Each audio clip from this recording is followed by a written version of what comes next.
我死我，一家唔讲一个表兄，你真的不肯嫁？你真的不娶我吗？个话讲哩，请唔得吃，我要酒；唔得教，我要送。咁个老爷家公我脑子有毛病啊！那下不为例，我再也不会说谎了。非嫁我等讲，你要是不嫁的话，我去呀！请我这身做的，碰死你心来送一死喽！老你个做，你个做活的我，啊个我老爷们家不就喷死我不理个，你要喷死这，就是这么的喷喽！不，你要是不肯嫁，我就碰死在你的家里。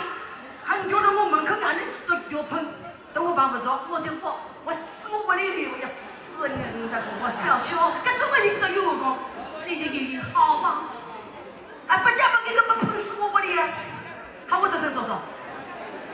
刚人的阿公哎，跟娃多的请求嫁不给，还我老爷会嫁了。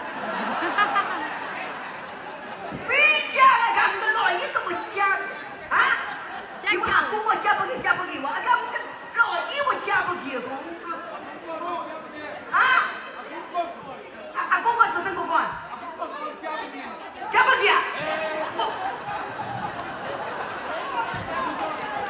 那别人前面人都笑死了，刚个家老爷个是跟语文哥哥下了。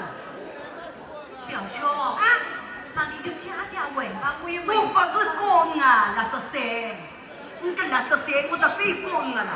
啊，七岁个老爷讨你喽，我讲这个女人唔够用个，佢不要讨，咁个用啊，个老爷个半死来回个不进一口气个，还我个小讨，搿种人非强人个，佢不硬要讨，还讨你不一记不少哎。个人了，我个话了都非听了，哎。表兄，认为你真要生，真要骂，只要你家表嫂嫁进我，你就打几下也无妨。我不当嘛，我讲你侬多学，讲得多学好，老实实的，别人忙忙俺那苦里来个。那怎么办呀？我怎么办？不怎么憋死个装子人的，高想的，吃气的喽啊！唔讲，加个不给唔讲了。我老爷无所谓。啊？啊不加个不给啊？大好用。我称下来，我老爷几个？一个、两个、三个半嘞。我有3个半老爷，加个不给唔讲呢。